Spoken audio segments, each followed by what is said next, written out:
Good morning, everyone. Hope you're all having a wonderful day today. Today, we're going to be talking about the Swampfox Arrowhead 1-8X. This is a very high value LPVO. I wouldn't quite call it budget, but it's still a very high value LPVO. But before we get into any of that sort of stuff, I do want to thank the sponsor of the video and the channel, and that is going to be Gun Deals. Gun Deals, if you don't know, is a website that provides you with links to some of the best products and prices in the industry. They don't buy or sell anything, and they don't take your money.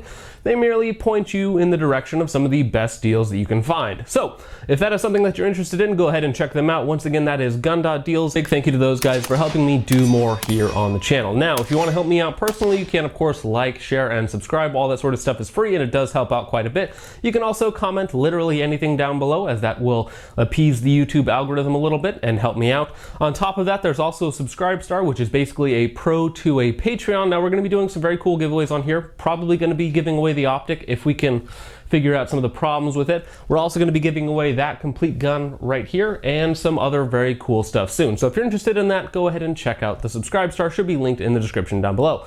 And now, last thing real fast that may be of interest to some of you is this is my Mark I upper receiver.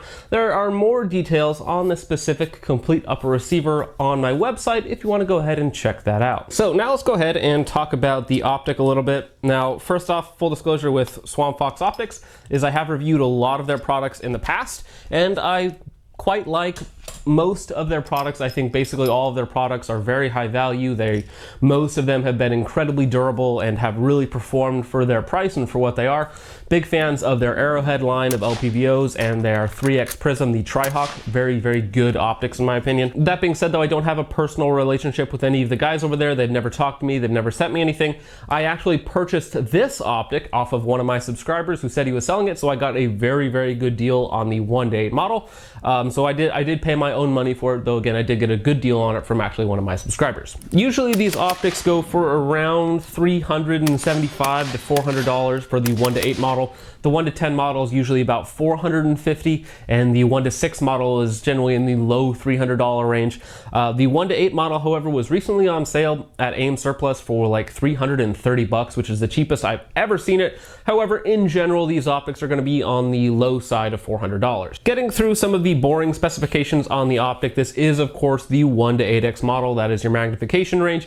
It is a second focal plane optic. Second focal plane in LPVOs I am perfectly fine with. For me, there's virtually no reason whatsoever to have first focal plane in an LPVO unless you plan on shooting mostly mid to long range. However, if you plan on shooting mostly mid to long range, you probably want a different optic other than an LPVO. We do have exposed turrets on the Arrowhead, which are actually quite nice. Generally speaking, for LPVOs, I prefer capped, but these are locked, so you lift up to twist them. So you lift up, and they have some of the best clicks on an LPVO or just really any budget scopes in general. They are in half MOA increments, and I find them to be more than precise enough. I've taken this optic out to about 400 yards and the 1-10 model out to over 500 yards. The Arrowheads are not particularly small optics. This one's about 10.5 inches long, just over 20 ounces. So it's not really a heavy optic. Like, there are a lot of heavier LPVOs on the market, but it's definitely not on the lightweight side of that spectrum either. We are using a one-piece 30mm main tube, 6061 aluminum, I believe, hard coat anodized. Everything there is quite good. We are using fully multi-coated lenses. The glass on it is fairly good, though we'll get into that in more detail. You do of course have a standard rear diopter to adjust the reticle for your eyes, which is very important. Every reticle is different and every optic is different, so you're going to need to set that to where the reticle is the sharpest for your eye. Eye relief, just the basic specs, is about 3.5 inches through the entire magnification range, which I quite like. We are using capped, or not capped, we are using exposed windage and elevation turrets. Generally speaking, on LPVOs I prefer capped, but these are quite good. Basically, when they're in the downward position, they are locked, so they will not adjust. You need to lift up and then to adjust them left or right. It is 1/2 MOA increments. The clicks are very nice and very tactile. Some of the best adjustments on any optic under $1,000 or under $500. Very crisp and very clear. I have had no problem zeroing or dialing out to longer ranges with these optics. On top of that, we also have our illumination here on the left-hand side. We have 12 different settings. The first two are night vision settings, which is very optimistic for a budget LPVO if you plan on running night vision with it. Now, if you're going to run night vision on an optic, you're probably running a clip-on your actual gun, not like through your nods or whatever. But they are there if that is something that you're interested in, and it goes all the way up to 12 on max illumination. It is quite bright. My specific optic has the MOA ladder reticle. Ladder reticles for me are perfectly fine, especially in an LPVO where you're probably not shooting at extreme distances and you need those good wind holds. If you're only shooting out to 500 or 600 yards, usually speaking, the wind holds are not too important depending on what ammunition and gun you're using, of course. So the MOA ladder reticle is perfectly fine for me, though it also does come in a mil ladder and also their BDC. I've used their BDC in other of their optics, and it's perfectly fine. Very, very simple. Now, when you do use the illumination, it does illuminate the entire reticle. Generally speaking, I prefer to only have the part that I'm going to use at 1x illuminated, so maybe just the center dot and then the outer horseshoe area. But in general, this does illuminate the entire optic, which is a bit of a downside since it drains more of the battery and it does not allow the more important parts of the reticle to get as hot as they could be. Overall, the reticle is quite good, and I do like having that center. I believe it's a 1 MOA dot in the center, which is very, very fast up close, and it's still more than precise enough to take shots at long range, provided you're shooting at a target that is, of course, larger than 1 MOA. Now, combined with that, the reticle is quite good, but again, if you can't see the reticle, or if you have to have your head in a very specific position to see the reticle, it's not all that fun. So the eye relief, as they quote it, is about 3.5 inches. However, I can tell you that it is, of course, as most optics are, most LPVOs are, much more forgiving on 1x than what they rate it for. So you can get a good sight picture anywhere from like 2 inches out to about 7 inches.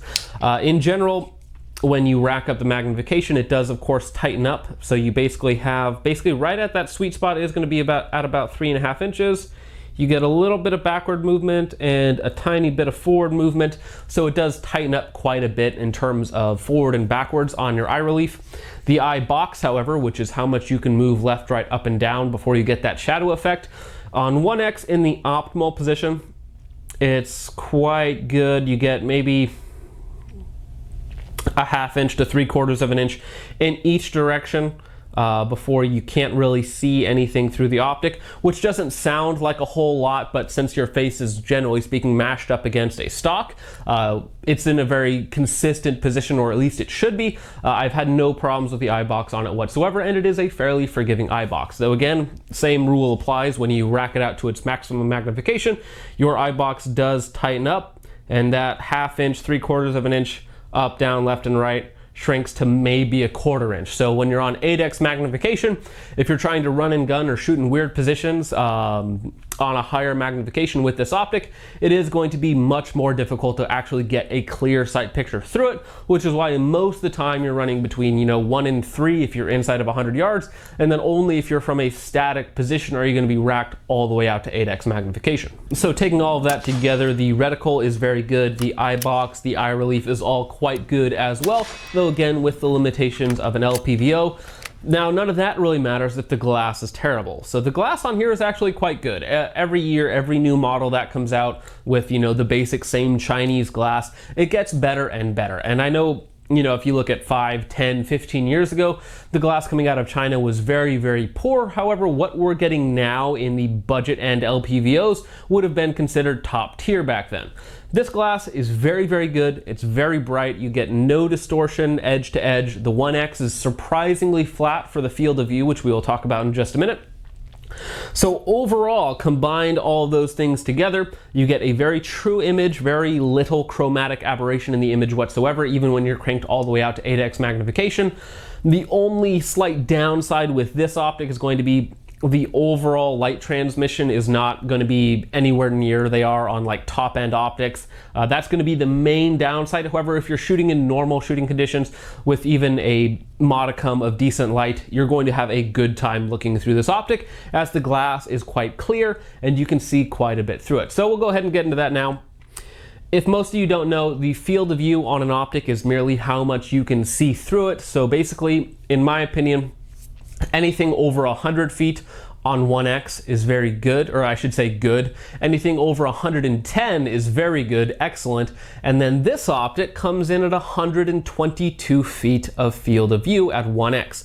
That is monstrous for LPVOs. There's maybe only 2 or 3 other LPVOs on the market that have a similar or larger field of view than this optic. Most of those start at around $1,200 and go up to, I think the Calais is way beyond that and has like 124 or something like that. So the field of view on this optic is absolutely monstrous in a good way. So when you're looking through this optic at 1x, you see a huge amount. You get a huge amount of information at 1x, and again, that corresponds to any magnification range that you're in. It provides a huge amount of information through the glass, and of course the glass is quite good as long as you're not trying to do it in like super low light conditions. You're gonna have a good time looking through this optic. So shooting with this optic on 1x or any magnification is very good. It's very forgiving because again, if you pull up on target and you're slightly off, your sight alignment's just a little bit off, you see a ton in the window itself, so you can make your adjustments very quickly. Whereas other optics have that tube effect where it's basically like you're looking through a paper towel roll, and it can be very difficult if you pull up and you're off target. You can't see the target, so you need to kind of go to where you think it is and you kind of mess around for a minute. This optic, you almost never have that issue because of that monstrous field of view for an LPVO. I know that there's other optics on the market, different styles of optics that have a larger comparative field of view for their magnification, like certain prism optics that I've reviewed in the past. But for an LPVO, 122 feet at 1x is absolutely excellent. And that brings us very nicely to shooting impressions with this optic attached to whatever gun that I was running it on. Most of the time I was running it on my Ballistic Advantage 12.5, although I've also run it on the PSA Classic, the 16-inch, and a couple other guns as well. And I can honestly say that this is one of my favorite optics to use when shooting. Now, it's not quite perfect. The 1x is very flat, especially for its field of view. Generally speaking, when you get a wider field of view, sometimes it starts to do a weird fisheye thing. The 1x on this optic is very good. However, it's not as good as some slightly higher end optics like the Vortex. This is the Viper PST Gen 2. So it does lose out in certain scenarios, so while I wouldn't say this is a better optic than the Viper, it does have a few advantages and a few disadvantages, which we'll get into in just a minute. But shooting with this optic attached is very nice. Now, I mentioned it earlier, the illumination. On 12, it's not quite daylight bright.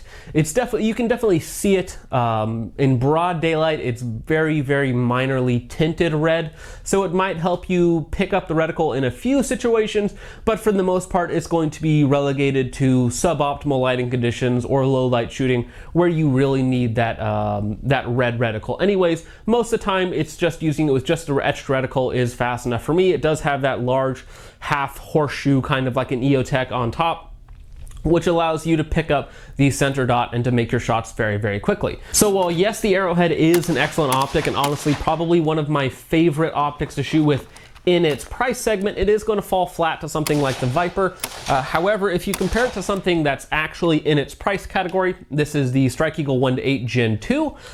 The comparison between these two in terms of shooting experience, I think that the Arrowhead is far above the Strike Eagle in terms of fun to shoot, clarity, 1x performance, huge field of view. However, the Strike Eagle Gen 2, the 1-8, is currently around $100 cheaper with a mount. You can find these guys for like $300 with a mount, especially if you go check out gun deals, or for around $300 to $330 with a really high quality mount, whereas this optic is again around $380, $390 without a mount. So now let's go ahead and talk about how the Arrowhead kind of fell short in one very specific area compared to higher and lower end scopes. So it might be very difficult to tell on camera, however, there is a noticeable bend to the rear of the optic. Now, this is mostly my fault.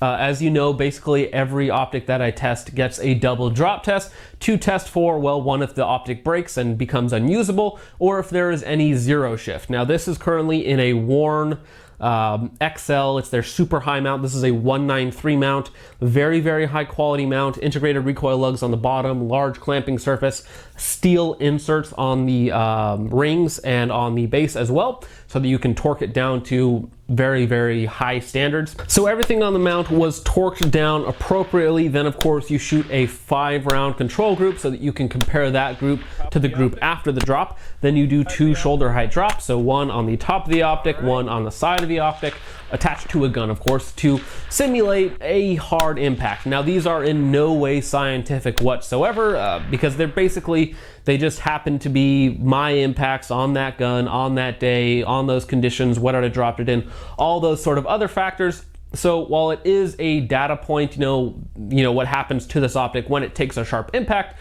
it is very anecdotal, as it really only applies to me in my specific set of variables. Now, after the drop test on the first set, the optic was perfectly fine, of course, no loss of function whatsoever, but the zero had shifted, I want to say 5 inches up and to the right, and so it basically had gone off the piece of paper that I was shooting at, and I thought that that seemed odd. Now, I've done a review, as I mentioned earlier, on the 1-10 model, and the 1-10 model got 4 drops and basically didn't notice shift in zero whatsoever. So I thought, oh, that's odd. I'm using actually a much nicer mount than I was before. So then I went ahead and retested the optic on a different gun just to make sure that it wasn't that gun that had some, like, the barrel shift on it or something like that, and that was what was throwing off my zero, not the optic. Now, the only reason that I did the second set of drop tests was because I thought it was suspicious that this optic had so much shift in zero after a double drop test when the 1-10 model did not, so I wanted to eliminate the gun from being a factor, put it on another gun, then of course shoot a 5-round control group, everything's honky-dory, do a double drop test, one on the top of the optic, one on the side of the optic, and unfortunately drop number 3, the drop on the top of the optic, bent the optic body, the rear ocular section here, upwards at, you know, what looks to be like a 5, 7, 10 degree angle, something like that. So at that point, I was worried that the optic was just completely done. I did the 4th drop anyways, because that's how I test things, and I thought the optic was going to be toast. However, the optic is still in working condition. I was able to re-zero it, put more shots on target. The zero did not continue to shift, so internally the zero is still holding just fine. The magnification ring, the diopter, everything is working perfectly fine. I was able to re-zero the optic, no issues whatsoever. It's just bent at a slight angle. So what that means to me is it might be something specific with my drops with this specific optic. I did not have this zero shift whatsoever with the 1-10 model. However, on this model, I did encounter shift, so you need to take that for whatever it's worth to you. Now, while that honestly is somewhat of a downside, I honestly don't think that it changes the use case scenario for this optic all that much. I don't think most people are looking to shoulder height drop their optic 4 times in a row. However, it is just something that you need to know. If your optic does take a very sharp impact, you're going to need to check the zero, and at least with my testing on this specific optic, I would automatically assume or be on the side of that the zero has shifted, so I probably wouldn't try and shooting something at long range without first verifying that the zero has shifted or has not shifted. So while that might be a downside to some people, for your other sort of use case scenarios that aren't quite so serious, you know, whether that's just 3-gun or competition shooting or just fun range shooting, hunting, anything like that, I don't think that eliminates this optic from any of those sort of applications. And it is, as I mentioned, a great optic, one of the best optics in terms of actual shooting performance, I suppose I could say, in the price category of a sub $400 LPVO. I think that the glass is very good, the reticle is good, the illumination is quite good as well, the field of view is monstrous, the features, everything else that it has on it are quite nice. I haven't mentioned it, but it does of course have an integrated throw lever. and everything on it just feels really, really high quality. The only bad thing that I can say about the optic whatsoever is, again, after 4 shoulder height drop tests, that the optic did start to bend down on me, and it did not seem to retain 0 particularly well after 2 shoulder height drop. So there's really not too much more I can say about the optic that I haven't already said or already said in another video. I am going to reach out to Swampfox and see if they will fix this one or send out another one for me to give away to some of you guys, but that's what we're going to try and do with this one. Again, I got this one here from a great deal for a subscriber, so I'm not out all that much. But that is going to be it for the video, guys. Thank you so much for watching. I hope you all enjoyed. Go ahead and let me know what other LPVOs I should check out in the description down below. And that's about it for the video, guys. So thank you guys again for watching, and I'll see you guys in the next one. Peace off.